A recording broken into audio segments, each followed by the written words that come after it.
चारों तरफ खून की बौछारें ही बौछारें थी। 50 वर्सेस 7। हमने चढ़ते ही ऊपर आधा धुंध फायरिंग किया।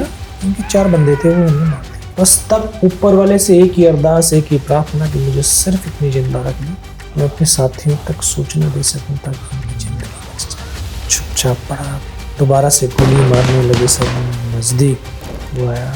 तब अपने मन और मस्तिष्क के अंदर एक विश्वास को पैदा किया कि अगर इसने सर और सीने में गोली नहीं मारी, चाहे मेरे हाथ पैर दोनों ही काट करके क्यों न ले जाऊं, उफ तक नहीं करूंगा और मैं जिंदा भी रहूंगा। तब ग्रेनेड से उसके ऊपर हमला किया। उसका सर फटा, वो हमारे ऊपर गिरा, जो बाकी उनके पाकिस्तान के जवान थे। तब उनमें खलबली मची कि इनमें से साला कोई जिंदा है। उस धड़ पे सर नहीं था, लेकिन हाथों से उसकी बंदूक नहीं छूटी थी। 2 कदम तक वो धड़ चला, फिर जमीन पर।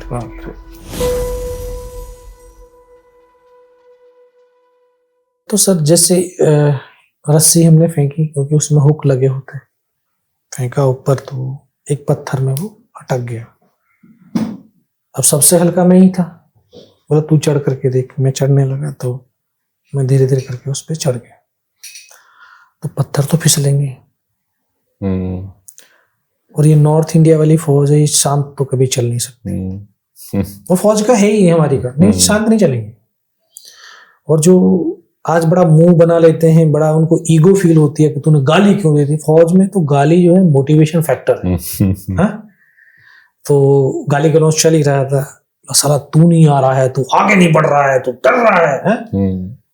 अब वो चल रहा था, हम चढ़ रहे, पत्थर गिर रहे। अब दोनों तरफ उनके बंकर हैं, हमें तो नहीं दिखाई दिए। वो भी सो रहे होंगे शायद। जब हमारी आवाज सुनी पत्थरों की हाथ, वो लगा फौज आ गई भाई, इंडियन आर्मी आ गई। उन्होंने सर इस तरह से फायर किया। हमारा रास्ता कटा। जब तक फायर हुआ तब तक हम जो है 7 बंदे ऊपर चढ़ पाए। अच्छा, टॉप पे पहुंच गया था। ऊपर चढ़े तो ऐसे कमरे के बराबर स्पेस था।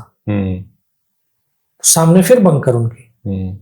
तो हमने चढ़ते ही ऊपर आधा धुंध फायरिंग किया। तो उनके 3-4 बंदे थे, वो हमने मार दिए। बट आप लोगों के लिए कवर था वहां कि बिल्कुल प्लेन ही था? बिल्कुल प्लेन था। फिर तो तभी उनको मार करके हम भागे एकदम तेज। फिर उनकी बॉडियों को निकाल करके बाहर फेंका और फिर उन पत्थरों के पास हम अपना आड़ लेकर के बैठ गए।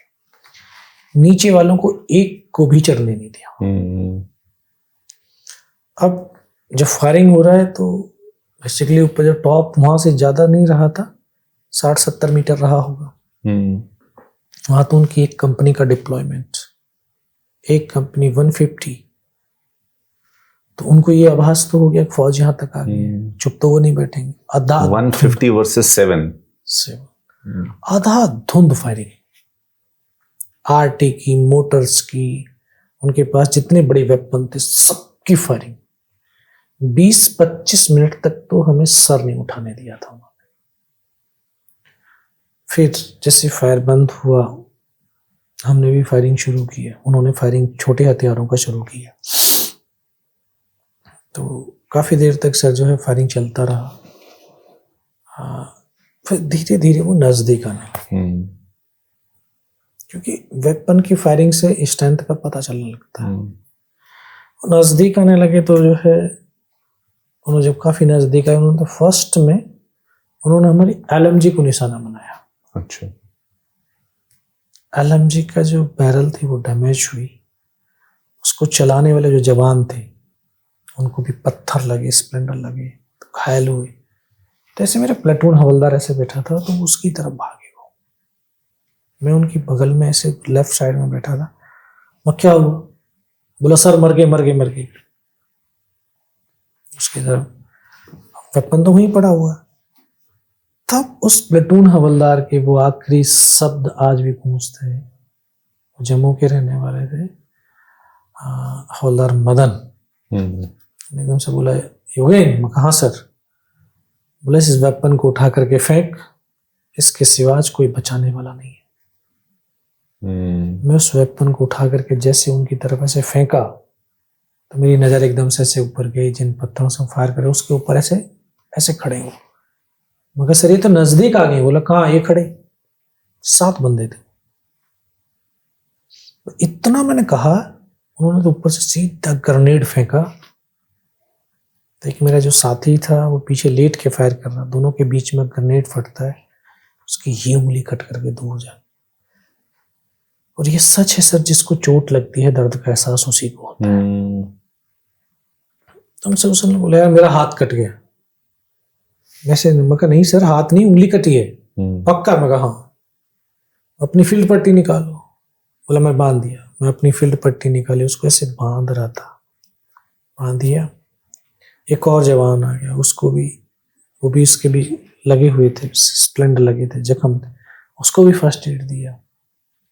फिर हम सब ने कहा ऐसे करो सर, आप लड़ नहीं सकते हो, फायर नहीं कर सकते हो, ऐसे करो नीचे कूद जाओ, जिधर से आए उधर कूद जाओ, कहीं से हो सकता है टीम हमारी चढ़ जाए, कोई जवान चढ़, चढ़ाने की कोशिश करो। सर स्कूल में किताबों में पढ़ा था कि एक सैनिक अपने साथी के लिए अपने आप को कुर्बान करता है। आज सच में देखने को मिला। पता है उन्होंने क्या बोला?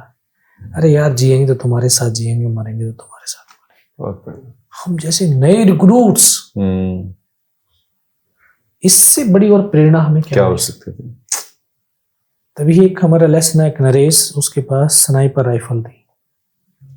LMG साइलेंस कर दी उन्होंने, फिर उस स्नाइपर वाले को उन्होंने निशाना बनाना शुरू किया। तो एक मेरा ट्रेनिंग का साथी था, हम दोनों रूममेट थे, ग्रेनेडियर अनंतराम जी। बोला यार तुम दोनों दौड़ करके उसके पास जाओ। अब उनको मेरी लोकेशन तो पता थी कि यहाँ पे है, उन्होंने ग्रेनेड फेंका, चिल्ला भी रहे। वहां से जैसे मैंने हरकत किया, शायद उनको मेरा मूवमेंट नजर आया होगा। फिर ऊपर से ग्रेनेड फेंका, तो ग्रेनेड का एक स्प्लेंडर आकर के मेरे यहाँ घुटने के नीचे लगा। तो जैसे मैं जा रहा था एकदम से नीचे गिरा, मुझे भी लगा घुटने से पैर कट गया। नीचे गिरते ही एकदम से हाथ मारा, मैं क्या पैर तो है। अब काले वाले पटके बांधे थे सबने हमने, तो पत्थर के नीचे सर करके हेलमेट उतारा, फिर पटका उतारा, फिर उसको पटके को फाड़ करके मैं ऐसे बांध रहा था। तब तक एक और ग्रेनेड ऊपर फेंक दिया उसने। तो उस ग्रेनेड का जो एक स्प्लेंडर था वो यहां आकर के ऐसे लगा, इसको लगते पूरा चेहरा सुन्न हो गया। तब लगा यार आंखें चली गई,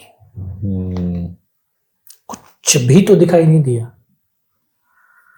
बहुत देर के बाद जब आंखें खुली, देखा ऊपर से नीचे तक बिल्कुल लहू लुहान, नाक से खून की धार बह रही थी।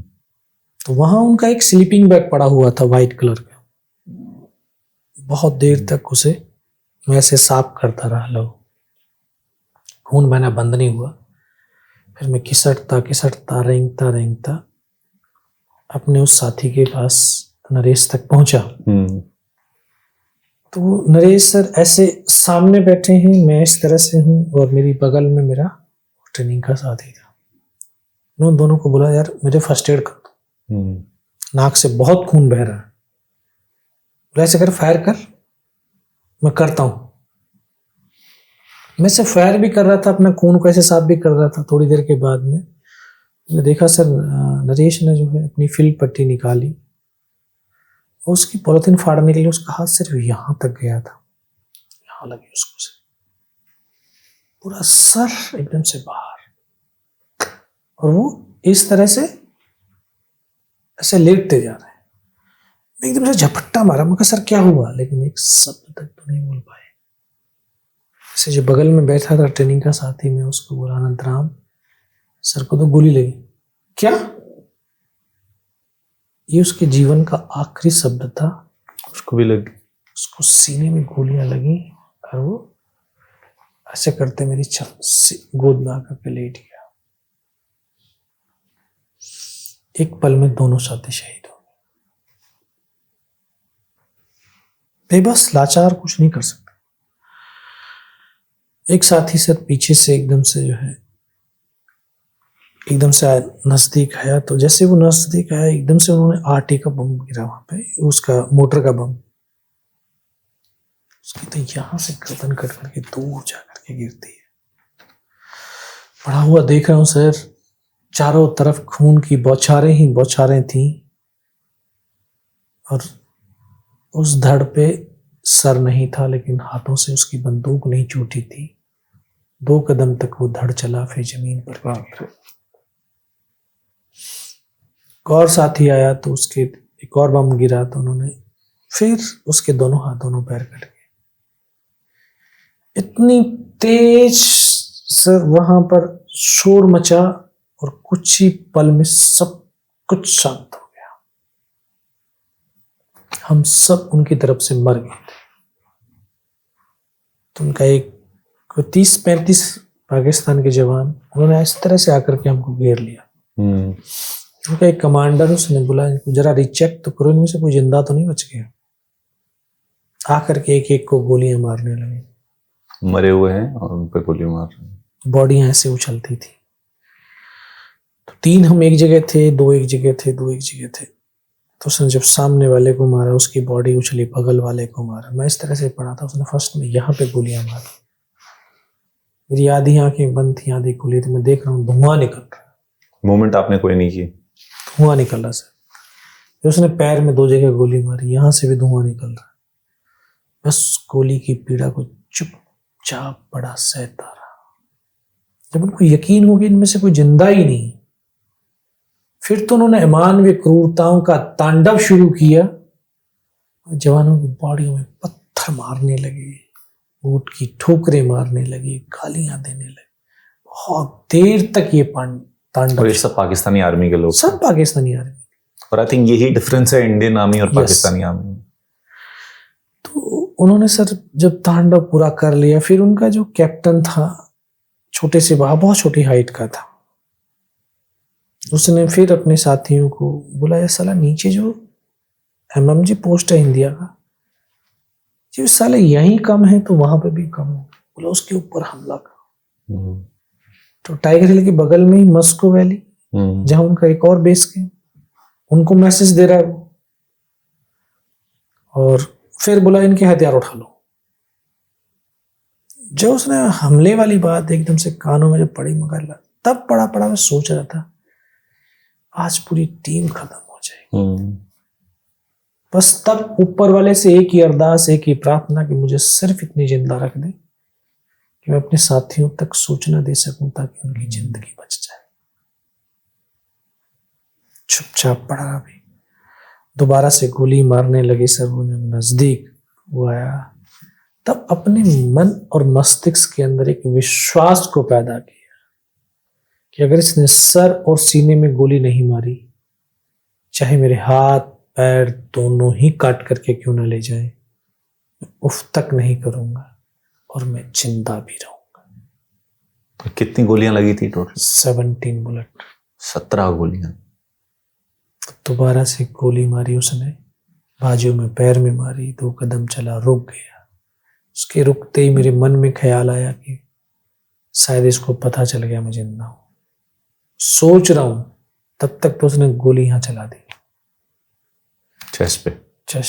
तो पूरी पैंट फट गई थी पहाड़ों पे चलते चलते। पर्स था, पर्स यहाँ पे रखा था जेब, उसमें कुछ 5-5 रुपए के सिक्के थे। शायद उस परमात्मा ने और इस माँ भारती ने उन सिक्कों को इकट्ठा कर दिया होगा। जब गोली चली तो जाकर के सिक्कों पे लगी थी, कोचिट हुई। उस गोली के धक्के से फोर्स से लगा कि मैं तो मर गया हूं। पाकिस्तान का दूसरा जवान आया होगा, उसने मेरा वेपन उठाया। तब उसका शायद पैर मेरे पैर से टकराया होगा, तब एकदम से लगा मैं तो जिंदा हूं। तब ग्रेनेड से उसके ऊपर हमला किया तो उसका सर फटा, वो हमारे ऊपर गिरा। तो कितने दूर था तब जब आपने ग्रेनेड फेंका? जैसे आप बैठे बस। अच्छा। हाँ, तो ऐसे गिरा। वो गिरते ही जो है, जो बाकी उनके पाकिस्तान के जवान खड़े थे, तब उनमें खलबली मची कि इनमें से साला कोई जिंदा है। कुछ बोले जिंदा नहीं, नीचे से रिइंफोर्समेंट आ गई है।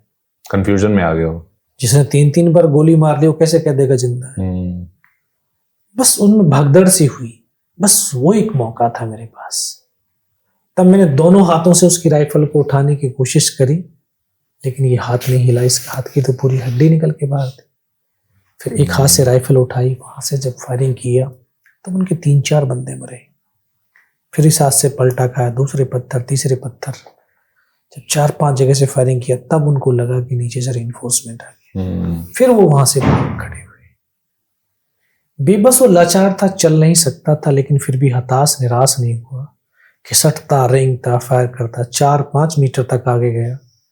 4-5 मीटर आगे जाने के बाद देख रहा हूँ सामने तो उनका लंगर चल रहा है, उनके लिविंग टेंट लगी हुई, वेपन की डिप्लॉयमेंट, सब कुछ छोड़ करके भाग रहे। बहुत देर से वहां पे पड़ा रहा, सब कुछ देखता रहा। फिर मन मस्तिष्क में फिर पागलपन छाया है, योगेंद्र नीचे जाना है, साथियों को बचाना। टूटी हुई हड्डियां आपस में जब टकराने लगी, असहनीय पीड़ा होने लगी। इस हाथ को ऐसे बांधने की कोशिश करने लगा, बंध नहीं पा रहा था। फिर इसको उठाया, पीछे कमर पे फेंका, बेल्ट में फंसाया। फिर धीरे धीरे घिसटता घिसटता फिर अपने उन साथियों तक ही पहुंच पाया जहां पर वो शहीद हो रखे थे।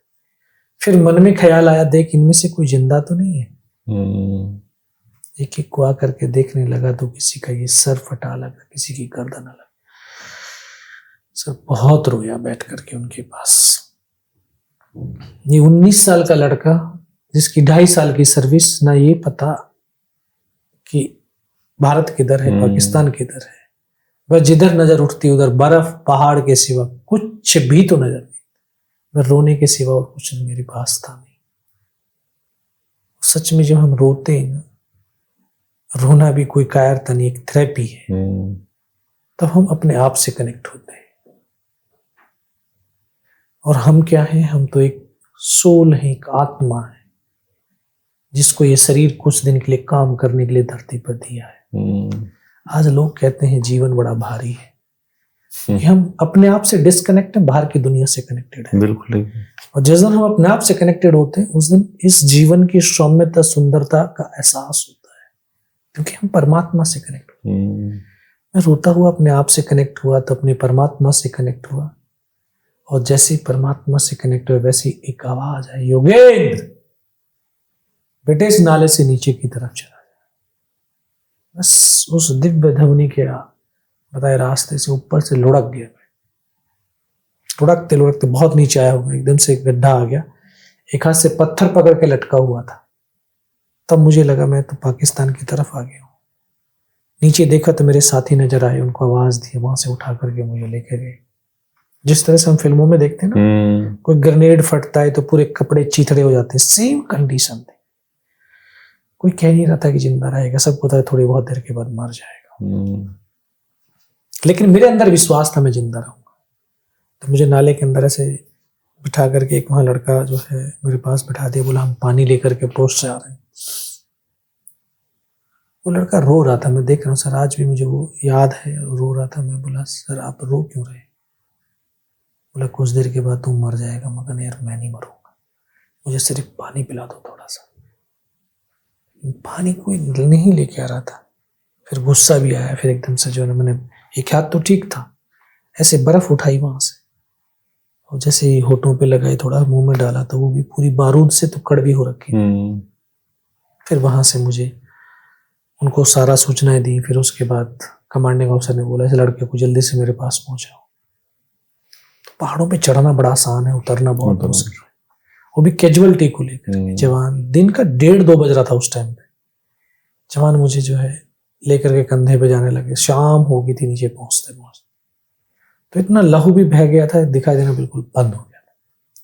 जब कमांडिंग ऑफिसर के पास पहुंचा, उन्होंने कहा बेटा मेरे को पहचानता? मगर साहब आवाज सुनाई दे रही, दिखाई कुछ नहीं दे रही, बहुत तेज सर्दी लग रही।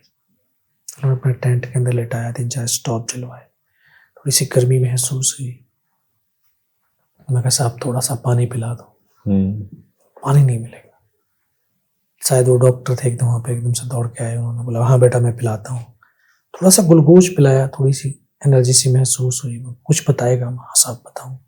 तब ऊपर का तमाम घटनाक्रम सब बताया, सब कुछ बस बताते बताते फिर डॉक्टर ने लास्ट में कौन सा इंजेक्शन लगाया, फिर पता नहीं मैं कहाँ पर हूँ। 3 दिन के बाद होश आया, देखा पंखा चल रहा है, पता चला 92 बेस हॉस्पिटल श्रीनगर। और वहीं पे मुझे सूचना मिली उसी रात को दोबारा से हमारी फौज ने उस पहाड़ी पर हमला किया और बिना किसी कैजुअलिटी के टाइगर हिल टॉप के ऊपर विजय पताका फहराया। टाइगर हिल की जीत कारगिल युद्ध का यू टर्न था, सीज फायर हो गया। और आज हम 26 जुलाई को कारगिल विजय दिवस मनाते हैं। अपने आप को बड़ा सौभाग्यशाली समझता हूँ। 16 महीने हॉस्पिटल में रहा, 25 साल सेवा किया और 527 कारगिल युद्ध के अंदर शहीद हुए। सौभाग्यशाली इसलिए भी हूँ क्योंकि 527 में से 300 से ज्यादा उन फैमिलियों से मिलने का मुझे सौभाग्य मिला।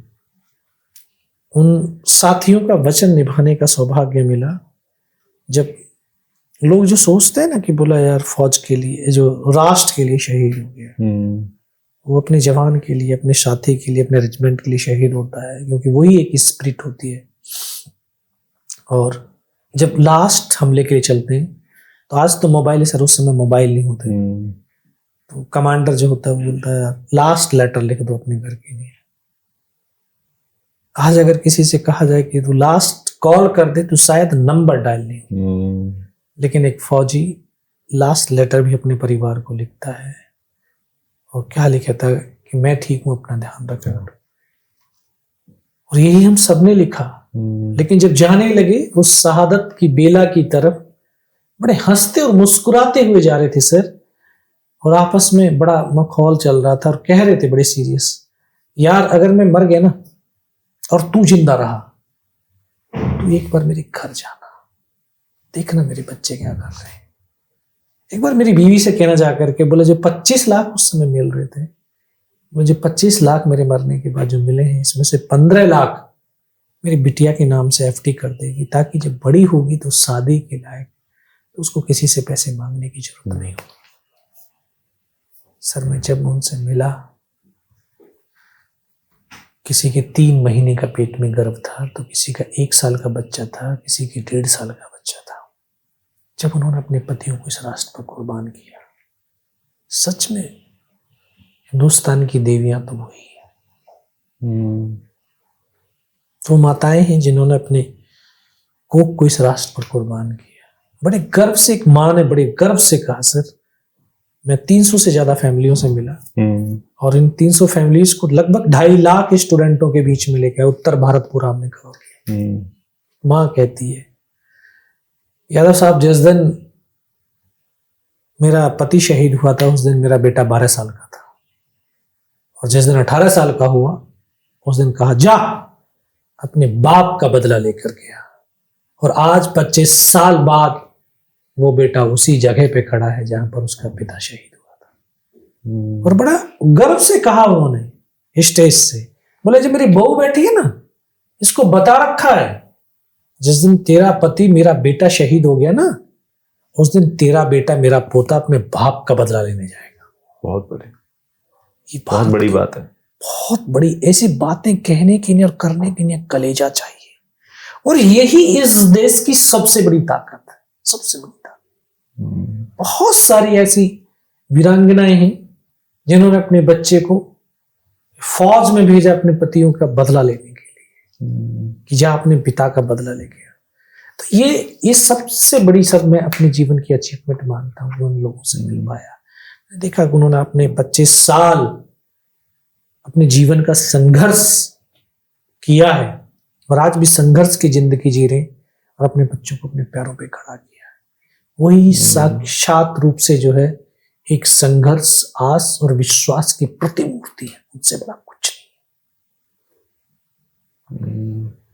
कोई ऐसा साथी आपको याद हो जो शहीद हुए उस समय, इसको आज भी बहुत याद करते हो?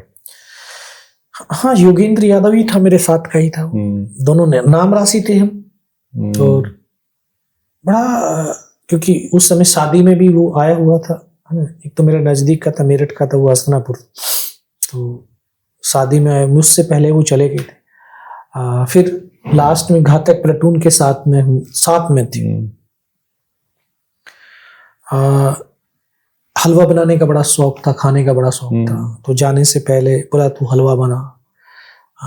तो उनके साथ मेरे बड़े खट्टे मीठे बड़ा वो रहा। कश्मीर में जब थे हम लड़ाई से पहले, और बड़ा एक खुश मिजाज था। बॉक्सिंग प्लेयर था, वो बॉक्सर था। और उनकी पूरी, क्योंकि मैं तो उनका जूनियर था, सबसे जूनियर था, तो उनकी जो टीम थी, जो सहपाठी थे उनमें, इतने कहीं जा रहे हैं, ऑपरेशंस में जा रहे हैं, तो पहले बंटन होती है ना, फौज की गाड़ी बंटन, तो उसी में जाते कंपनी कमांडर की वो गाड़ी में, तो बस गाना गाते हुए जहाँ भी जा रहे हैं गाना गाते। और पंकज उदास की बहुत सारी जो ना गजलें जो है सुनाते, और उस सबको इतनी रटी हुई थी।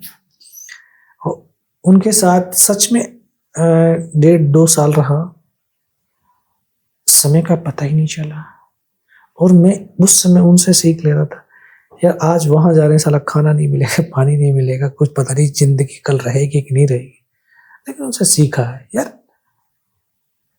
जो हो गया उसको बदला नहीं जा सकता, और जो फ्यूचर है वो हमारे हाथ में नहीं है, प्रेजेंट हमारे हाथ में है।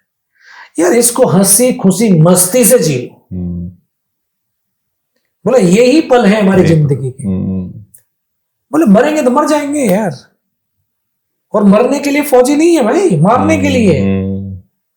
तो मारने में जाओ तो जो, क्योंकि जितना हम अभी खुद को प्रेजेंट को एनर्जेटिक रखेंगे, उतनी हमारी शक्ति भी एक साथ एकाग्र होगी, ताकत आएगी, और हम उस काम को बड़े अच्छे से कर सकते हैं। तो उनके साथ मैंने बहुत ऐसे समय बिताए, याद आते हैं सर, हर साथी याद आता है। जब आपको होश आई तो सबसे पहला व्यक्ति कौन था जिसने आपको बताया कि आपको परमवीर चक्र मिला? और आई थिंक उसमें भी एक कंफ्यूजन थी कि आपको मार्टिर पहले घोषित कर दिया था। ये तो 14 अगस्त की बात है तो। जी नहीं, मुझे तो पता चल गया था, ये नहीं पता चल रहा था परमवीर चक्र, लेकिन 29 जुलाई के आसपास कमांडिंग ऑफिसर ने एक 10 पेज का लेटर भेजा। तो जो हमारे पेंशनर जाते थे, तो सब जो छुट्टी आ रहा था, जो भी उधर से छुट्टी आते, सबको इंस्ट्रक्शन थी कि दिल्ली अगर जा रहे हो, दिल्ली जाना है तो दिल्ली हमारे हॉस्पिटल में ये जवान है, उनसे मिल करके ही जाना है। तो यही होता है, सब जो भी छुट्टी आता था तो वहां से मिलकर, तो वो पेंशन जा रहे थे, सेंटर जाना था, तो उन्होंने 10 पेज की चिट्ठी ला करके मुझे दी। बोला इस चिट्ठी को, इसमें जो लेटर है इसको रट ले। क्यों?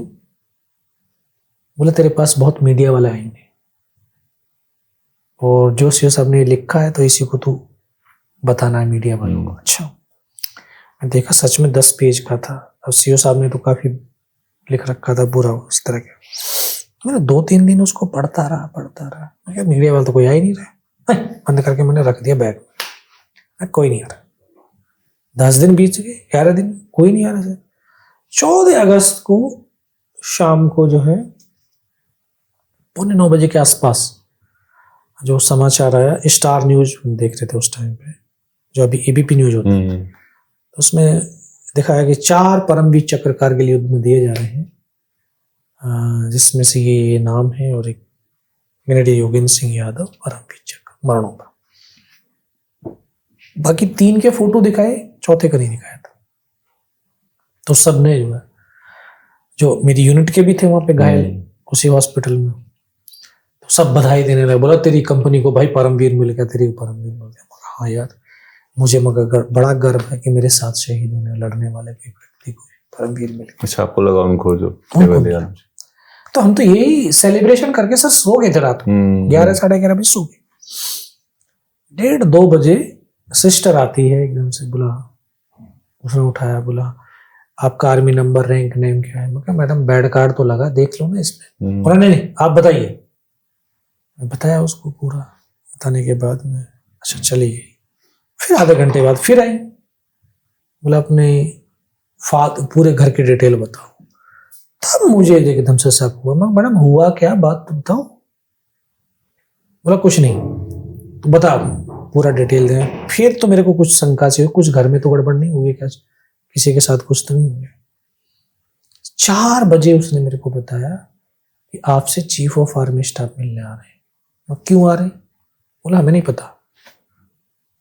तो सुबह की जो नाइट वाली ड्यूटी जो चेंज होने वाली होती है, 8 बजे चेंज होती है, तो 7:30 बजे वो मैडम बोलते, बोला दाढ़ी वाड़ी बनवा लेना, जो है बढ़िया से। वार्ड मास्टर को बोला इसको नई ड्रेस देना, हाँ नया बेड शीट लगाना, ये करना। ठीक है, मगर मैडम मेरे एक हाथ से दाढ़ी नहीं बनेगी। उस समय तक दाढ़ी इतनी बड़ी बड़ी थी सबकी ना। वो बार बार बुलाया गया, सर उधर दाढ़ी वाड़ी बनवाई, बढ़िया से जो है दूल्हे की तरफ बना सजा करके बैठा दिया उधर। हाँ?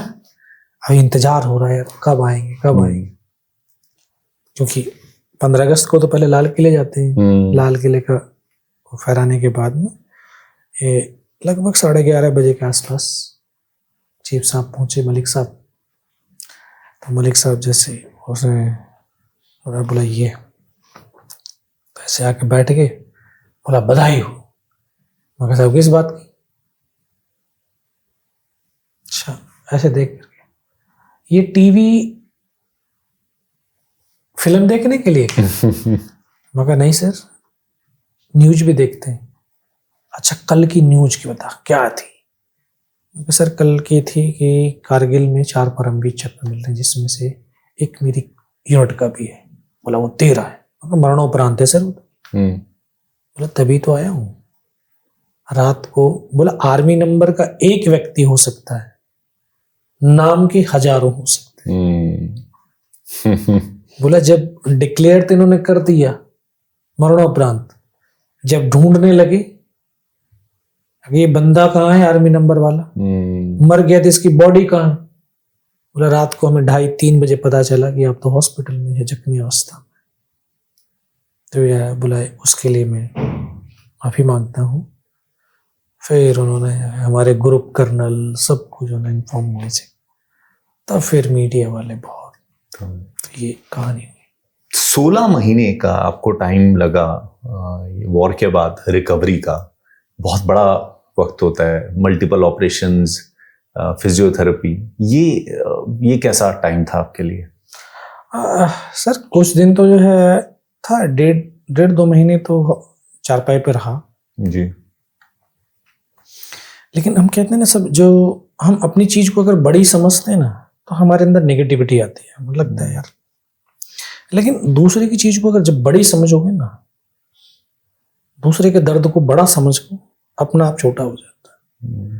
तो एक दिन ऐसे ही बैठ पे थे सर, एक बंदा था, एक लड़का था, शायद नागा रेजिमेंट का था, उसके ये दोनों हाथ कटे हुए थे, और वो बड़े मजे से जो ना खाना खा रहा था। पहले वो नहा के आया, उसको मैं ऐसे देख रहा हूँ बिना किसी की हेल्प के लिए, है ना, उसी से वो अपना लोअर चढ़ाना, अपना ये पहन खाना खा रहा है। बस हाँ, एक व्यक्ति यहाँ पे एक छल्ला सा बांधा हुआ, उसमें चम्मच डाल दे भाई, वो खाना खा रहा है। यार इसके दोनों हाथ नहीं है और कितने मजे से अपनी लाइफ को जी रहा है।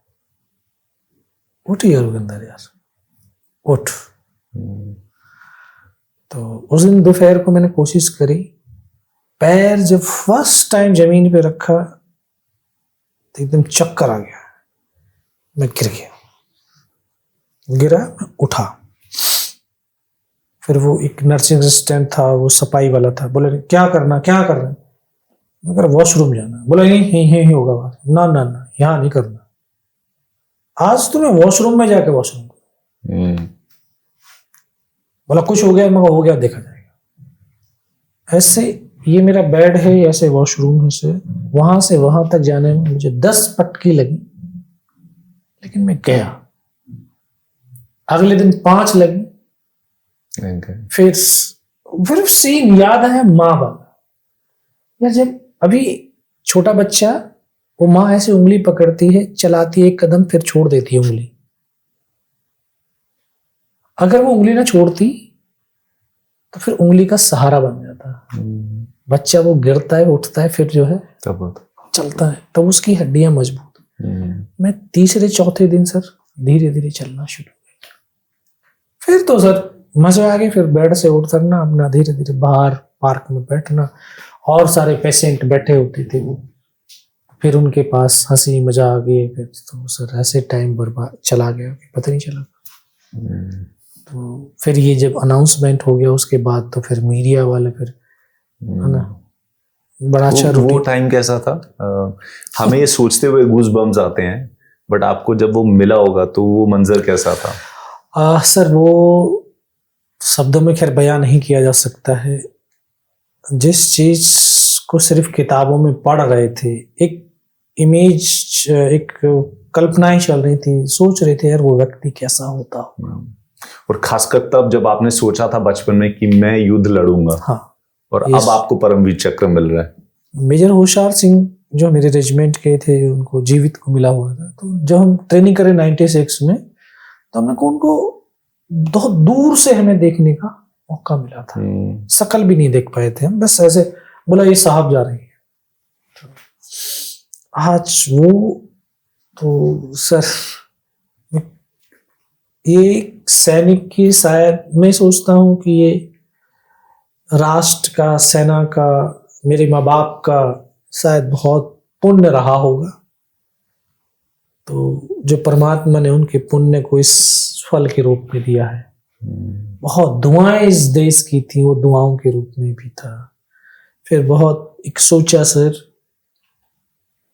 कि ये शायद एक योगेंद्र यादव नहीं, बल्कि उन 6 साथियों के लहू का वो चिराग है जिन्होंने अपने लहू की एक एक बूंद को इस राष्ट्र पर कुर्बान किया। वो चिराग मुझे एक प्रतीकात्मक रूप में दिया, ताकि इस चिराग से मैं दुनिया में बहुत सारे लोगों के अंदर एक सकारात्मक चिराग की ज्योति को जागृत कर सकूं। ये बस वही सोच मेरे अंदर आ पाई। और परमवीर चक्र के साथ क्या रिस्पॉन्सिबिलिटीज आती हैं?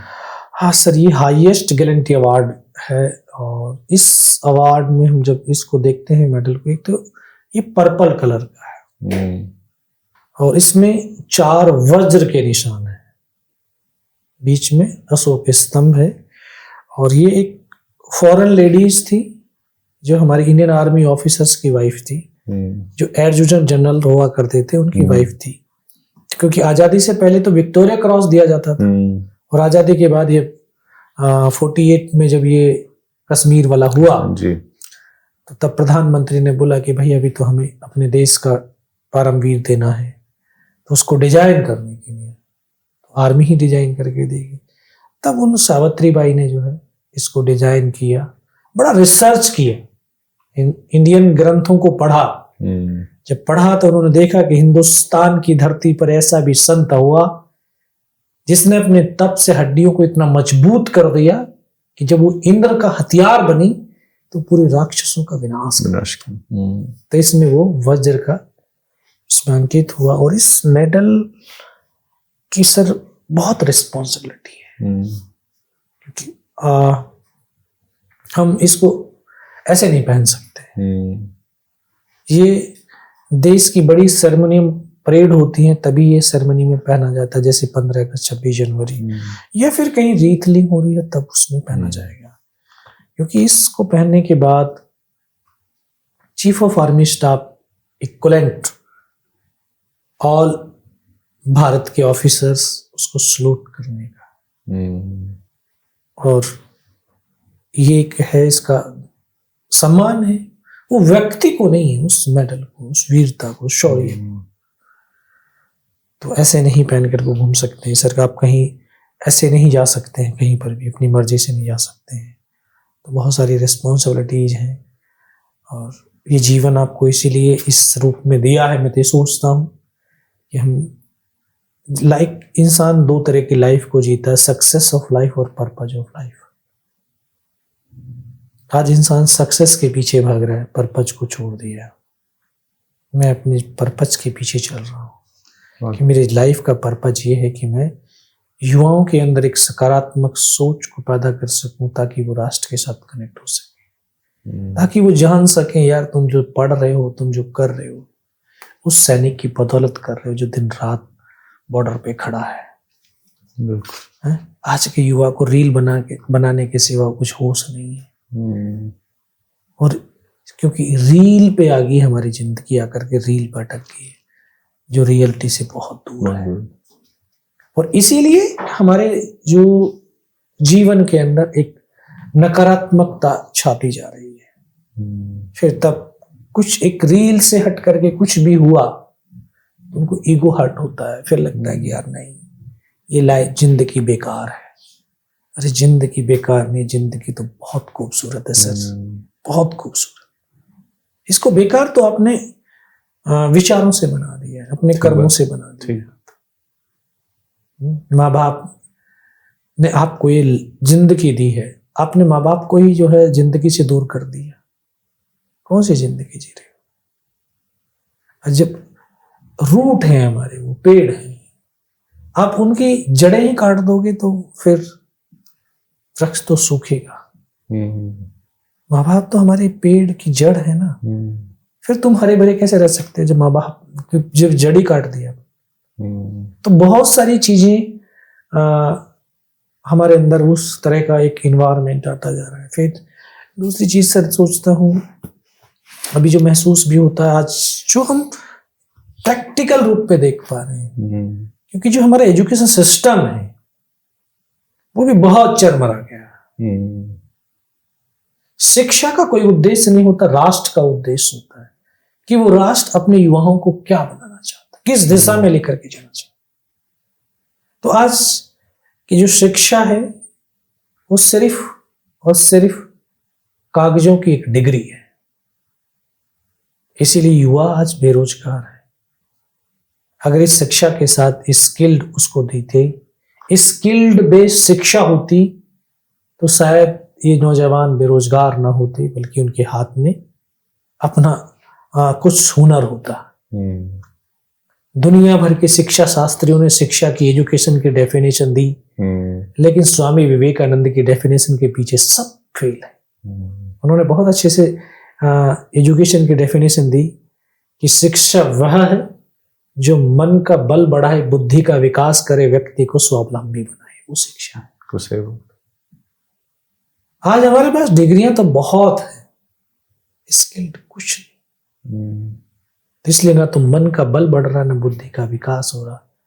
और इसी चीज से मैं ये भी जानना चाहूंगा कि ये सब मिलने के बाद भी ऐसा नहीं है कि आपने लर्निंग छोड़ी, आपने ग्रेजुएशन की, बीएड की, मल्टीपल कोर्सेज किए, तो ये लर्निंग का डिजायर कहाँ से आ रहा है? सर, ये आदमी को लगता है कि नहीं मुझे तो परमवीर चक्र मिल गया, अब क्या जरूरत है? हाँ, नहीं सर, मैं जब हॉस्पिटल से पहली बार मुझे मेरे क्षेत्रवासी वहां पर सम्मान के लिए बुलाने के लिए लेकर के गए, हॉस्पिटल से गया मैं, तो 25-30 हजार की भीड़, और नेता लोग सब उसका फायदा उठाते हैं। तो उन्होंने वो भीड़ इकट्ठी कर रखी। तो नेताओं ने बोला भाई खड़ा हो, जो कुछ बोल। मेरी नजर ऐसे गई तो चारों तरफ को तो पब्लिक। कभी स्कूल के अंदर क्लास में खड़े होकर के 2 शब्द नहीं बोला था, इतने लोगों के बीच बोलना, मेरे तो हाथ पैर कांपने लगे। मैं बोला भाई मैं तो नहीं बोल पाऊंगा। बोले ये हमारे, मगर आप बोलो। बोला हमारे लिए नहीं, तेरे लिए आए, मेरे लिए आए। बड़ी हिम्मत करके खड़ा हुआ, माइक लेकर के सिर्फ इतना कह पाया, जिसमें हाथ पैर ऐसे हिल रहे थे कि आप लोग जो आए बहुत बहुत धन्यवाद, इसके सिवा में कुछ नहीं। लेकिन अंदर से ग्लानि हुई, योगेंद्र ये लोग आए थे कुछ सुनने के लिए, तो बोल नहीं पाया। क्यों नहीं बोल पाया? देखिए, दूसरों के पास आपके प्रश्नों के जवाब नहीं है, आपके पास स्वयं के पास ही है।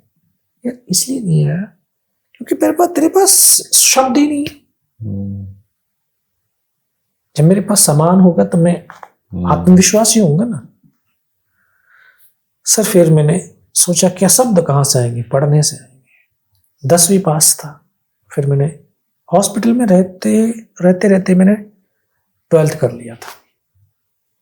फिर वहां से निकला, 1 साल के बाद ग्रेजुएशन के लिए भरा, फिर ग्रेजुएशन किया।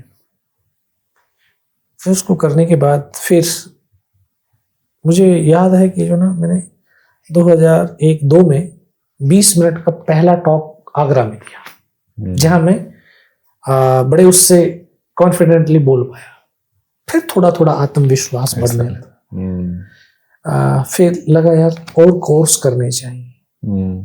तो आर्मी कोर्स, फिर 2 आर्मी कोर्स किए। फिर पचमढ़ी से मैंने बीएड किया, और बीएड करने के बाद फर्स्ट जो मेरी लाइफ का सबसे बढ़िया बोलूं या बड़ा इम्पोर्टेंट बोलूं तो मेरा IIT कानपुर 2013 में। फिर उसके बाद तो फिर सर इतना कॉन्फिडेंट हुआ कि फिर तो चाहे 1000 आदमी हो, लाख हो, फिर वो आत्मविश्वास मल्टीपल। क्योंकि हम जब किसी के पास जाते हैं तो सर हम कुछ उसको देने नहीं, उससे कुछ लेने के भाव से, अगर हम लेने के भाव से जा रहे हैं या उससे सीख करके आना और उसको कुछ दे करके आना, तो हमारे पास बहुत कुछ चीजें हैं। फिर जब लोगों से मिलते, लोगों की स्टोरी सुनते, यार हम उस क्षेत्र में थे, हमने कोई किया है तो कोई एहसान नहीं किया। ये यहाँ पर H.C. वर्मा जी थे, IIT कानपुर फिजिक्स डिपार्टमेंट के हेड ऑफ डिपार्टमेंट। उन्होंने अपनी स्टोरी बताई और उन्होंने कहा, योगेंद्र यार यहाँ ये जो हॉल है ना, ये 500 का है, ये आधा खाली होता है। आज देख 700 बंदे बैठे हैं इसमें और दोनों तरफ दरवाजों के सामने भीड़ लगी है। सिर्फ आपने उस तरह की समा बांधी, उस तरह से ये किया।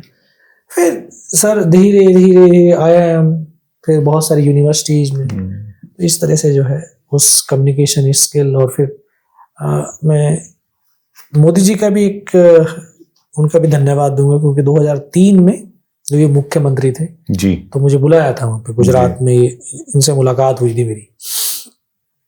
तो इन्होंने मेरे को सुनने के बाद इनको भी लगा होगा कि जो ना, हाँ इसकी कम्युनिकेशन स्किल बहुत कमजोर है। तो इन्होंने एक जो कम्युनिकेशन स्किल सेंटर था वहाँ पे मुझे भेजा गुजरात में। मैं गया वहाँ पे, जो एक मैडम थी, बोला आपको दिक्कत क्या? मैं कहा दिक्कत ये है कि जो फर्स्ट और लास्ट, स्टार्टिंग और एंडिंग कैसे करनी, बाकी तो मैं कर लूंगा। बोला कैसे? आपके पास ऑडियंस कौन सी है? मेरे पास तो सारी तरह की ऑडियंस मेरे पास तो बच्चे भी हैं, लेडीज भी है, बच्चियां भी हैं, ठीक है, बुजुर्ग भी हैं, टीचर्स भी हैं, फौजी भी हैं।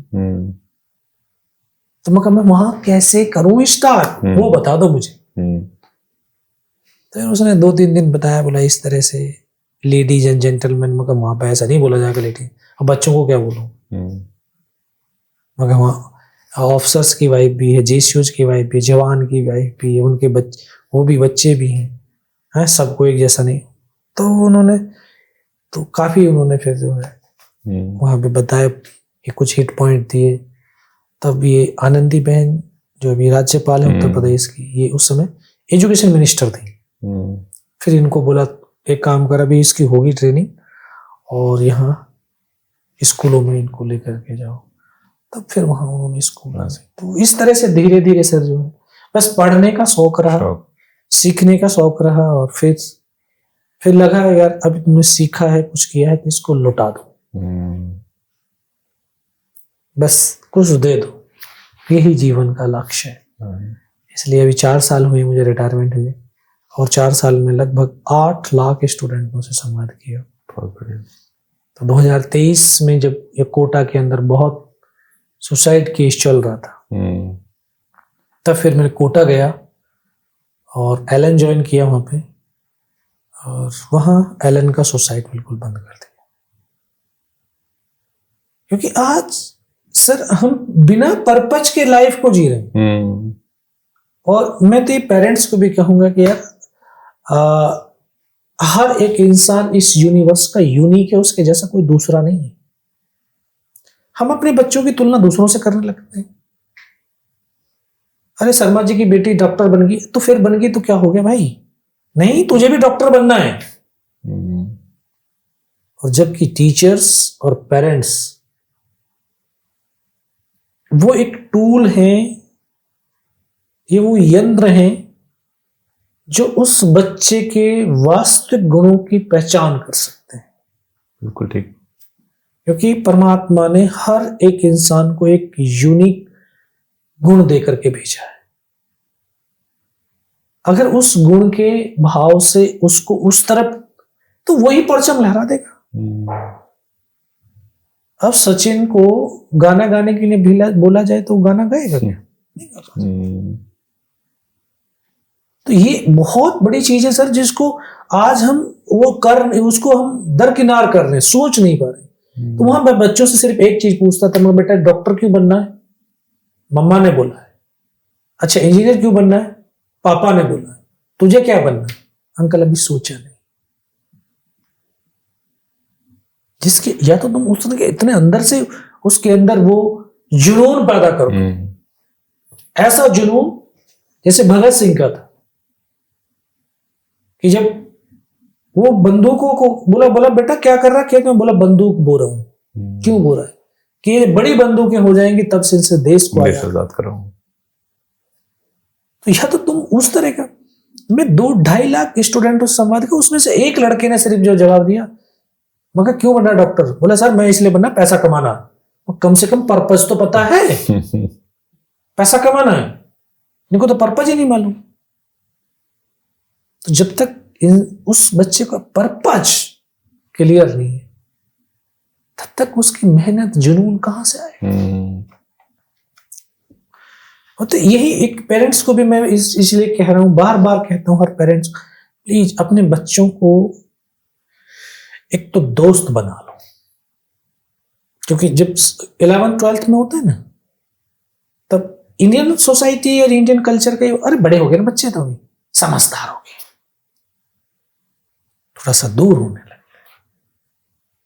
अरे वो बड़े नहीं हुए भाई, उस समय उनके जो बायोलॉजिकल इमोशनल डेवलपमेंट चल रही है, सबसे ज्यादा हार्मोन चेंजेस उसी टाइम पे उसी टाइम, उस समय भाव और भावनाएं पैदा हो रही हैं सर, सागर उमड़ रहा है, और उस भावों को व्यक्त करने के लिए कोई व्यक्ति चाहिए।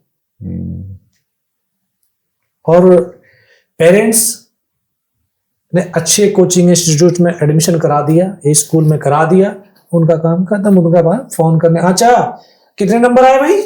नहीं, पढ़ नहीं रहा है, पढ़ नहीं रही है, तू टाइम बर्बाद कर रहे हो। अरे उससे पूरा दिन की प्रक्रिया तो पूछ लो,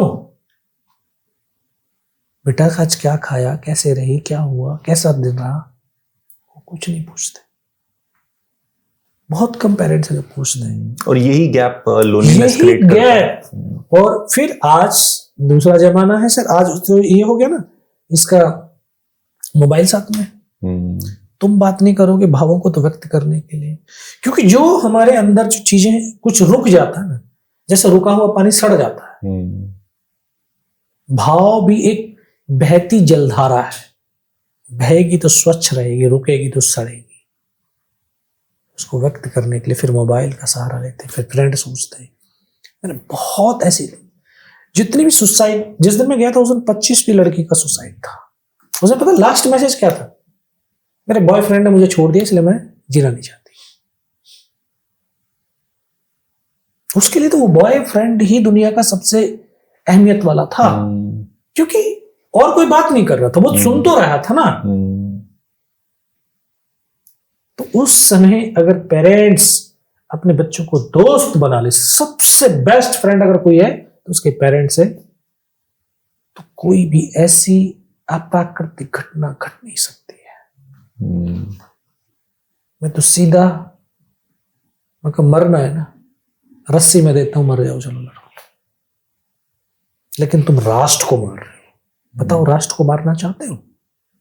नहीं सर, तो राष्ट्र लकीरों से नहीं बना, आप लोगों से राष्ट्र बना। बिल्कुल, आप नहीं मर रहे, राष्ट्र मर रहा है। और यही पीड़ा मुझे यहां तक खींच के लेके आई है। मैंने 3.5-4 लाख के स्टूडेंटों से संवाद किया, फिर जाकर के एक नारे था, बस तब और क्लियर हो गया यार, तेरा जीने का जो ना, यही कि परमात्मा ने तुझे इसलिए जिंदा रखा है कि ताकि इन युवाओं में सकारात्मक भाव भरे। बस यही सर सीखते हैं, दुनिया से सीखते हैं। दुनिया बहुत कुछ सिखाती है, जितना किताबें नहीं सिखाती उतनी जिंदगी सिखाती है। बिल्कुल सही। आप यंगस्टर्स के लिए तो एग्जाम्पल हैं, इसमें तो दो राय नहीं है। बहुत सारे लोग फौज में जाना चाहते हैं, तो कौन सी ऐसी चीजें हैं जो रिक्रूटमेंट के टाइम पे यंगस्टर्स को ध्यान में रखनी चाहिए कि उनको अगर फौज में जाना है, भर्ती होना है? हाँ देखिए, इसका 2 तरह की एंट्री, एक ऑफिसर एंट्री और एक जो है आपकी जवान की एंट्री। जी। जवान की एंट्री में आजकल अग्निवीर है जी, ठीक है, जिसमें 12th पास करने के बाद ही आपको जो है आप उसमें वो होंगे। तो उसमें आपके ऊपर फिजिकल के ऊपर ज्यादा विशेष ध्यान दें जी। और ये रिटन एग्जाम यार इतना हार्ड नहीं होता अगर आपने सही से ईमानदारी से पढ़ रहे हो। तो उस समय यार हमारे पास उस जमाने में ट्यूशन नहीं होते थे। आज तो तुम 6 क्लास से लेकर के और आज 12 तक ट्यूशन भी पढ़ते हो कि स्कूल भी जाते हो। थोड़ा सा 1 महीने सही से तैयारी कर ले तो आपका जवान में सिलेक्शन होना कोई बड़ी बात नहीं है, लेकिन आपका फिजिकल थोड़ा सा स्ट्रांग होना चाहिए। ऑफिसर में भी सर आपको लग रहा है कि जो ना भाई मुझे लग रहा है कि यार मुझे तो आर्मी ऑफिसर बनना है, ठीक है 9th क्लास से थोड़ा थोड़ा शुरू कर दो। होता क्या है कि हम सारी चीज को इकट्ठा कर लेते हैं, नहीं अभी टाइम है यार, 12th में तो एनडीए का देंगे हम, अभी टाइम है ना। जब वो आपने फॉर्म भरा फिर उसके पास 4 महीने बचे, उसके पास आपने बोर्ड के एग्जाम भी देने, इसकी भी तैयारी करनी, और ये जस्ट मार्च अप्रैल में होता है, बिल्कुल उसी समय तुम्हारे बोर्ड होते हैं ना, तो बोर्ड फिर इसमें। तो इसको अगर आप थोड़ा थोड़ा से 4-3 साल आप दे दो तो एनडीए एग्जाम निकालने के लिए आपको किसी एकेडमी की आवश्यकता नहीं, या किसी भी उसमें जाकर के कोचिंग सेंटर में आपके वही 11th 12th वाले जो है ना सवाल आने मैथ के। एक छोटी सी हैबिट बच्चों से कहता हूँ, छोटी सी हैबिट एक बना लो यार। इस मोबाइल तुम्हारे पास है, मोबाइल तो पास है, इसमें जितनी तुम रील बना रहे हो या रील देख रहे हो, थोड़ा सा इसमें से जीके देख लो 1 घंटे, जीके के थोड़े से नोट्स बना लो। आप 3 साल बनाओगे, 3 साल में बहुत सारा जीके इकट्ठा हो जाएगा। जितना तुम रील पे टाइम, जब तुम्हें खुद को शर्म तब आएगी जब अपना स्क्रीनिंग टाइम देखा करो शाम को सोते समय। मैंने आज 24 घंटे में 12 घंटे हमारा स्क्रीनिंग टाइम, तुम लाइफ कौन सी जी रहे हो? डेली का नोट करो, उसको घटाना शुरू करो। ऐसा नहीं मैं कह रहा कि आज ही वो आपका 6 घंटे में पहुंच जाएगा। एक दिन 11 करो, 12 को 11 करो, 10 करो, 9 करो, 8 करो, 7 करो, 6 करो, 2-3 घंटे बहुत है। यह आपके मनोरंजन का है, आप इसका नॉलेज के लिए तो कुछ नहीं करते। डिस्ट्रैक्शन मत बनने दो, डिस्ट्रैक्शन बनने में। और ये सच में डिस्ट्रैक्शन बनाता है सर, ये सारे स्टूडेंट जानते हैं। क्योंकि जब स्टडी टेबल पर बैठते हो तो स्टडी टेबल पर ये भी होता है, और जब हमारा मन डूबने लगता है पढ़ने में तभी वाइब्रेशन होता है। ठीक बात है। और मन क्या कहता है, बोला देख ना किसका मैसेज है। और जब हम मैसेज देखते हैं फिर उसका रिप्लाई देते हैं, उधर से जवाब फिर उसका रिप्लाई देते हैं, आधा घंटा कब चला जाता है हमें पता नहीं चलता। फिर देखने के लिए और कहने के लिए कितना, बोला मैं 6 घंटे स्टडी किया। एक्चुअल में देखो ना, तुमने सिर्फ 3 घंटा किया, 3 घंटे तो उस पर गए थे। ठीक बात। इसलिए सही कहा किसी ने, किताबें बोलती नहीं लेकिन बोलना सिखाती हैं, और मोबाइल बोलता है चुप रहना सिखाता है। ऐसी हैबिट, ऐसा कल्चर हमारे देश में आ चुका है। 4 घर में होंगे बंदे ना, ऐसे बैठे होंगे, सबके हाथ में मोबाइल होगा, मैसेज पे वार्तालाप चल रहा होगा, लेकिन मुखार बिंदु से एक शब्द नहीं निकाले। भगवान ने ये जो अंग दिए हैं इनको इस्तेमाल करने के लिए, और ये प्रकृति का नियम है, जो जिसका उपयोग नहीं होगा वो नष्ट हो जाएगी। डायनासोरस का जो ना एग्जाम्पल है। तो हम, भगवान ने मुखार बिंदु दिया, इतनी सुंदर आवाज दिया है, तो इसका क्यों ना इस्तेमाल करें। इससे बैठ करके वार्तालाप करो यार, मोबाइल पे मैसेज लिखने से क्या होगा। तो ये ही सर मेरा एक जो है सजेशन है युवाओं को कि यार, और जो ट्रेनिंग एनडीए अगर उसके लिए जाना चाहते हैं तो उसका 9th से प्रिपरेशन शुरू कर दो। आपको किसी कोचिंग संस्थान में जाने की आवश्यकता नहीं है, मोबाइल पर थोड़ा सा कंट्रोल करो। मैं जानता हूं कि उस समय एनर्जी भरपूर होती है बॉडी में, उसके लिए वो कहीं दूसरी जगह ना चली जाए, तो उसके लिए आप लोगों से एक चीज कहता हूं कि यार एक हॉबी अपनी लाइफ में एंटर कर लो, डांसिंग की, या कोई गेम कर लो, 1 घंटा खेलना ही है यार, वो भी टाइम नहीं मिल रहा तो 1 घंटा यार नाचना ही है। अपने रूम बंद करो, अपने पसंद का म्यूजिक चलाओ, नाचो 1 घंटे, और इतना बेसुध होकर के नाचो कि सर की चोटी से लेकर के पैर तक पसीना आ जाए। उसके बाद देखो एनर्जी का फ्लो कहाँ बदली होता है। आज मैं बैठा हूँ क्यों, आज जैसे जो सक्सेसफुल लाइफ में जो आज बैठे हैं लोग, जिन्होंने कुछ किया, वो इसीलिए क्योंकि उन्होंने अपने जीवन में फिजिकल एक्टिविटी इतनी रखी, बिल्कुल ठीक, कि उनका फिजिकल एक्टिविटी से मेंटल स्ट्रेंथ बढ़ती है भाई। और यही जो आज आप स्ट्रेस, वो सब खत्म होने का एक ही तरीका है। वो भी नहीं कर सकते सुबह यार, सुबह का उठने का रूटीन ठीक कर लो, तुम जो रात का सोने का रूटीन ठीक कर लो। क्यों सोना 1:30 बजे 2 बजे, 11 साढ़े 11 बजे सो जाओ, सुबह 4:30 5 बजे उठ जाओ। उसी 4:30 5 बजे में आधा घंटे दौड़ने नहीं जा रहे, घर में ही बैठ करके थोड़ा सा योगा कर लो, एक्सरसाइज कर लो, बहुत सारी एक्सरसाइज,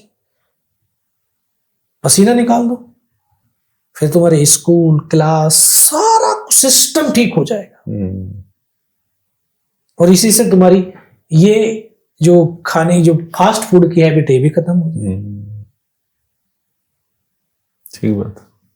तो ये जब स्वस्थ शरीर के अंदर स्वस्थ मन का निर्माण होता है। अगर आपकी शरीर स्वस्थ है, स्वस्थ मन है, स्वस्थ मन का मतलब आपके अंदर सकारात्मक सोच होगी। सोच जब आएगी तो व्यवहार भी अच्छा होगा।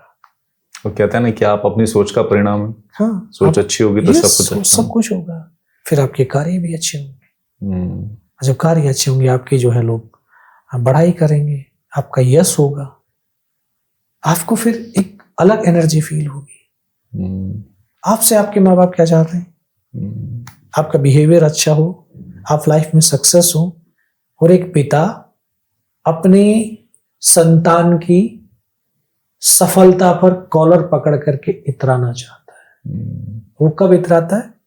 जब उसके सामने को बोलता है, बोला देखो ये अनिल का बेटा जा रहा है। अनिल को लाइफ की पूरी दौलत मिल गई है। और माँ जिस दिन सफलता लेकर के तुम घर पहुंचते हो, उस सफलता पे 2 आंसू टपकाना चाहती है। ये उनके जीवन की माँ बाप की सबसे बड़ी दौलत। बिल्कुल। और नहीं चाहिए उनको। तुम कितना कमाओगे, कैसे कमाओगे, बंगले होंगे, गाड़ी होंगे, क्या क्या होंगे, वो तुम्हारे लिए भाई, दूसरों के लिए नहीं। अच्छा, ये सोच की बात अगर हम पकड़ें तो कुछ एक सोच ऐसी भी है, अगर हम देखें कि कुछ युवाओं में कि फ्रीडम का मतलब उन्होंने बहुत हल्के में ले लिया है। और शायद इसलिए कि हमारे देश में एक तबका ऐसा है जो आज भी इस चीज़ पे डिबेट कर रहा है कि नेशनल एंथम पे खड़ा होना चाहिए कि नहीं। और कुछ ऐसे कॉमेडियन हैं जो इस चीज़ का मजाक उड़ा रहे हैं कि अरे हमारे देश के जवान तो बॉर्डर पे खड़े हुए हैं। तो ये सोच कैसे बदली जाए? देखिए, जो हमारी सनातन संस्कृति और कल्चर है जी, ये एक इंसान के अंदर डिसिप्लिन पैदा करते हैं। और डिसिप्लिन जैसे आर्मी की रीढ़ की हड्डी है, वैसे एक इंसान के जीवन की रीढ़ की हड्डी है। जिसके जीवन में अनुशासन नहीं है, वो कितना ही बड़ा पद पे हो, लेकिन वो, उसको मैं कहूंगा वो पशु है, इंसान नहीं है। हमारा कल्चर है, हमारी संस्कृति है, हमारा एक राष्ट्र के प्रति कनेक्ट होने का या अपनेपन की। हाँ, अब जैसे मेरा एक ग्रेनेडियर सॉन्ग है, मैं ग्रेनेडियर कहूँ तो, ग्रेनेडियर की जिंदगी बहादुरों की जिंदगी, कि डर नहीं है मौत का, है जाने जाने की खुशी। खड़े होंगे बड़े उससे रिदम से, एक उसमें आपका मन तन चित सब उसमें लय हो जाएगा। और जब हम राष्ट्रगान गाते हैं, वो हमारे राष्ट्र का गान है। तो सावधान पोजीशन में खड़े होकर टोटल 52 सेकंड अपने आप को उसमें डुबो करके तो देखो यार, उस तिरंगे को महसूस करके तो देखो। वो जितना सैनिक के लिए है यार उतना तो सब हर व्यक्ति के लिए है। बिल्कुल ठीक। वो एक लाइफ में डिसिप्लिन पैदा कर रहा सर। कॉमेडियन है, कुछ भी कह सकते हैं, क्योंकि फ्रीडम, आजादी है ना, एक जो अधिकार, हमने सिर्फ अपने अधिकार पढ़े संविधान के, कर्तव्य भी पढ़े। कर्तव्य क्या है इस राष्ट्र के नागरिक होने के नाते? अगर अधिकार आपको 5 दिए, 6 दिए, तो कर्तव्य 10 दिए। अगर उन 10 कर्तव्यों का निर्वाह करोगे तो आपको किसी से मांगने की जरूरत नहीं है, आपको स्वयं मिल जाएगा। तो हम तो बस मांगने के पीछे पड़े नहीं, हम तो उसको पीछे नहीं, ये मेरा अधिकार है, मुझे ये मिलना चाहिए, मैं स्वतंत्र। किस चीज की स्वतंत्रता भाई? तुम अगर फ्रीडम, स्पीच की फ्रीडम मिली है तो ये थोड़ी है कि तुम कुछ भी किसी को कुछ भी कह दोगे। और फिर आप जो कह रहे हो ना, तो फिर आपका उन शब्द और विचारों से आपकी स्वयं की संस्कृति, आपके खानदान और आपकी सोच का पता चल रहा है। क्योंकि इंसान भी एक घड़ा है, उस घड़े में जिस तरह का पानी भरा ना भाई, तो वही पानी जो है दूसरों को बटोर रहे हो। तो अगर आप गाली दे रहे हो, कुछ भी कर रहे हो, तो आपके अंदर यही चीज है। और आपको कोई देगा तो फिर आपको गुस्सा नहीं आना चाहिए, क्योंकि आप उस लायक हैं। तो हमें, मैं शुरुआत में कहा सर, जो है आत्मीयता, अपनापन जब तक एक इंसान के अंदर नहीं होगा तब तक उसमें फाइटिंग स्पिरिट नहीं आएगी। चाहे मैं अपने घर की बात करूं, चाहे मैं अपने परिवार के सदस्यों की, अगर हमारे परिवार के सदस्यों में बॉन्डिंग है, स्पिरिट है एक दूसरे की, तो परिवार की तरफ कोई उंगली उठाएगा, साले का हाथ काट देंगे।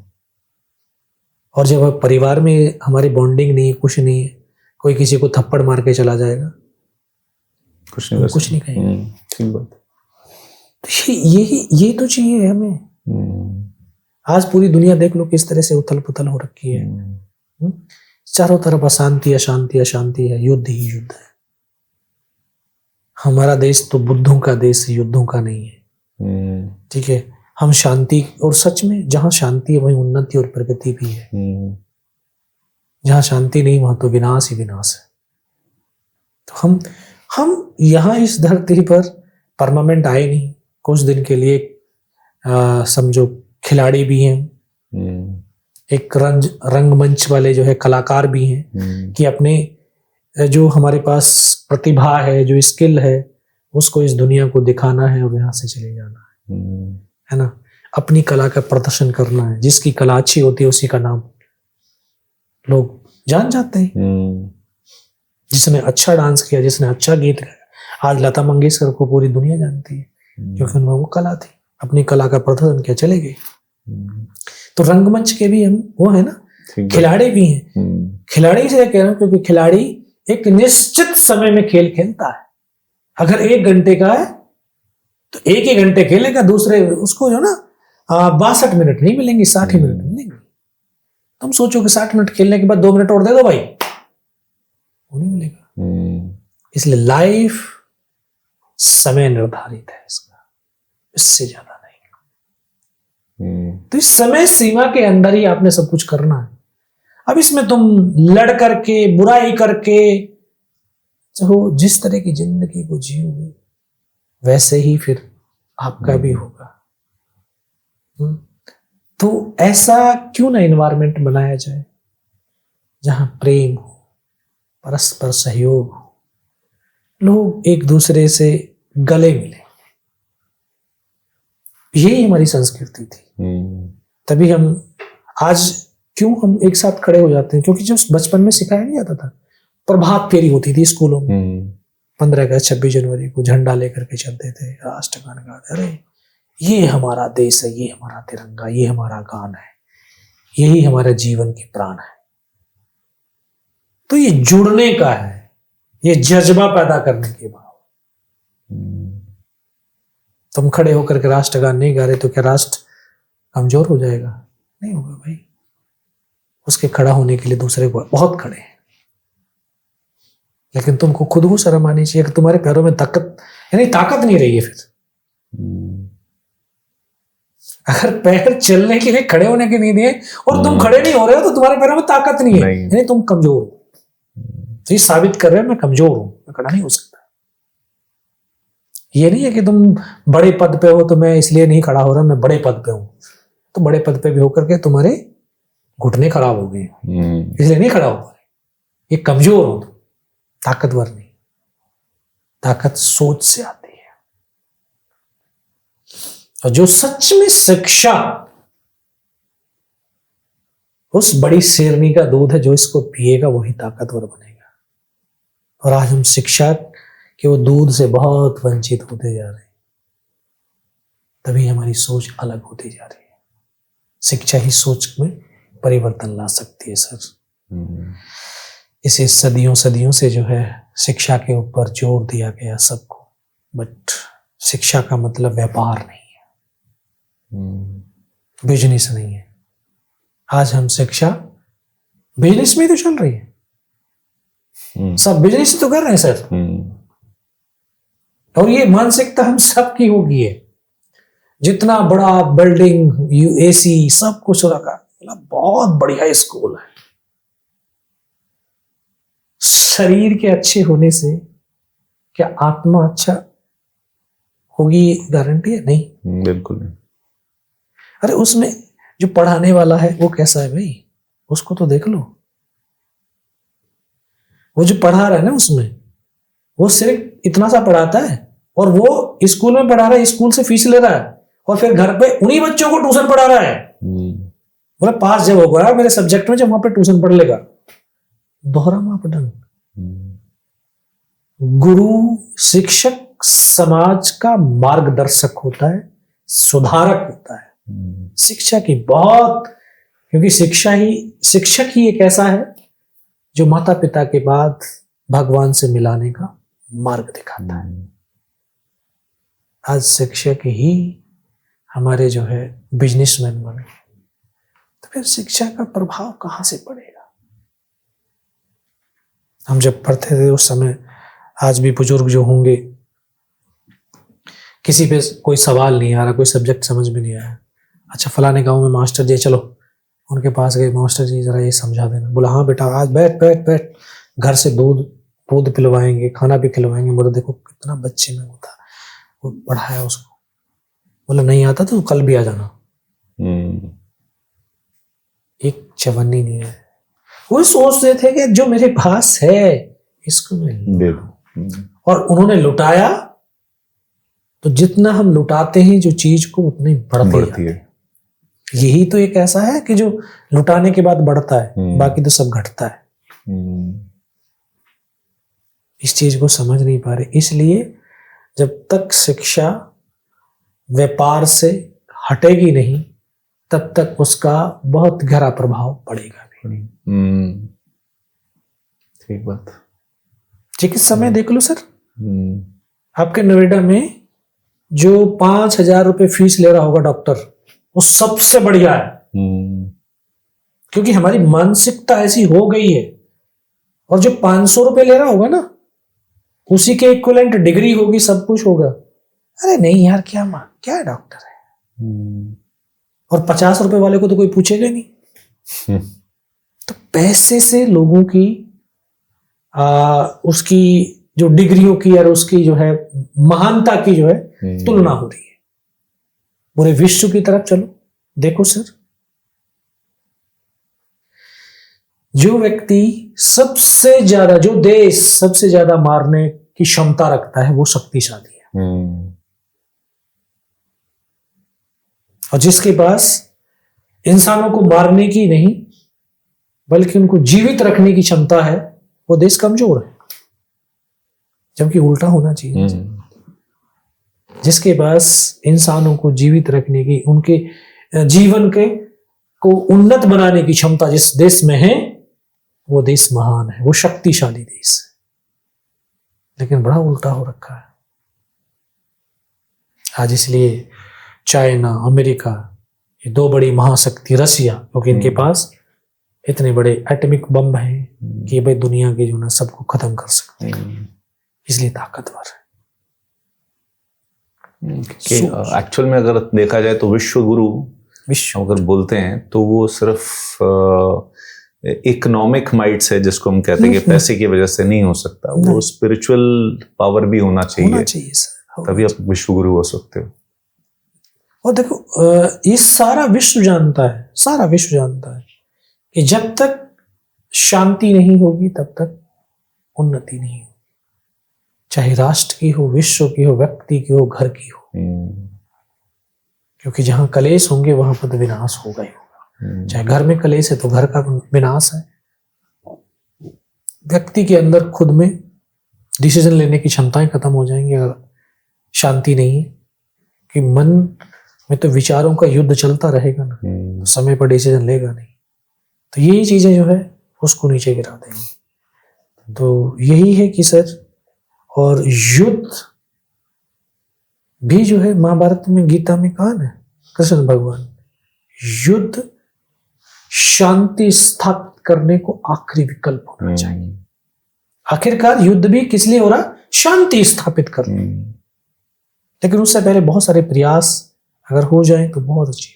तो आपको लगता है ये जो अभी युद्ध हो रहा है मिडिल ईस्ट में, जो अमेरिका कर रहा है, वो शांति स्थापना करने के लिए है कि अपना साम्राज्य का विस्तारवादी सोच है, साम्राज्य की विस्तारवादी, ताकि उसको ये लगता है कि अगर इनको दबा करके रखा जाएगा तो मेरे ऊपर कोई प्रभाव नहीं, वो भी अल्टीमेट शांति कि मेरे ऊपर ज्यादा प्रभाव नहीं होगा, हम यहाँ पे शांति होगी तो मैं आराम से इन लोगों को जो है काबू में कर पाऊंगा। तो ये जो वर्चस्ववादी साम्राज्यवादी जो सोच, एक इंसान,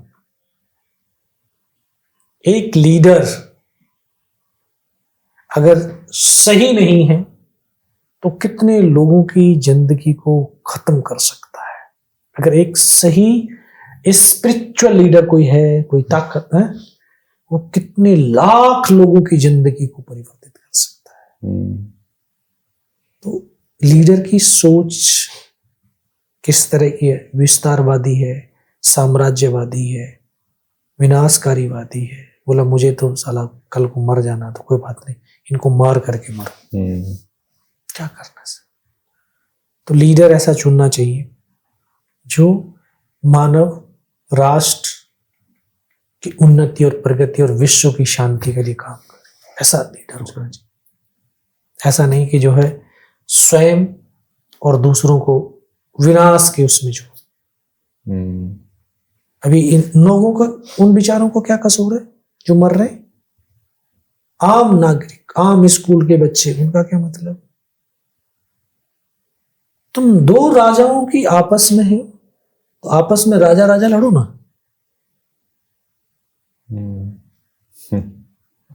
तो यही तो सर, आम नागरिक, आम जो जन है, वो कितनी हमारी सृष्टि का जो है विनाश हो रहा है। सारा कुछ तो हो रहा है, इतने बम्बारमेंट चल रहे हैं, जीव जंतु सब मारे जा रहे हैं, कुछ ना कुछ कहीं ना कहीं तो मर ही रहा है। कितने लोग मर रहे हैं, रोज मर रहे हैं, रोज बम्बारमेंट। ठीक है, कभी ईरान, इराक, उधर इजराइल, अमेरिका, इधर यूक्रेन, रूस, हर जगह तो बारूद ही बारूद चल रहा है सर। बारूद ही लोगों के पास में, बाकी कुछ नहीं। आखिरी में मैं आपसे एक चीज पूछना चाहूंगा कि अगर आज आपको वही 19 साल के लड़के को जिसने टाइगर हिल फतेह की, उसको एक संदेश देना हो तो क्या देंगे? हाँ, मैं यही संदेश देना चाहता हूँ, यही बताना चाहता हूँ कि देखिए सर, हम इस देश के हैं, इस देश की मिट्टी से हम पैदा हुए, वो हमारी माँ है और माँ को कभी नहीं भूलना चाहिए। जननी जन्मभूमि स्वर्ग से भी बढ़कर है और नेशन फर्स्ट, अगर ये मंत्र हमारे जीवन में रहेगा तो हम कभी भी कुछ भी अनर्थ नहीं कर पाएंगे और कोई भी हम गलत काम कर ही नहीं पाएंगे। तो हमारी पहचान राष्ट्र से है और हम राष्ट्र के लिए जिएं और राष्ट्र को आगे बढ़ाएं। यही मेरी आप लोगों से बस सोच है। जय हिंद। बहुत बहुत धन्यवाद, आपने हमारे लिए वक्त निकाला। ये आप जैसे वीरों की वजह से है कि हम हैं और देश है। बहुत बहुत धन्यवाद। जय हिंद। जय हिंद। ये वीर भी तो सर उसी के लिए है, देश के लिए तो है।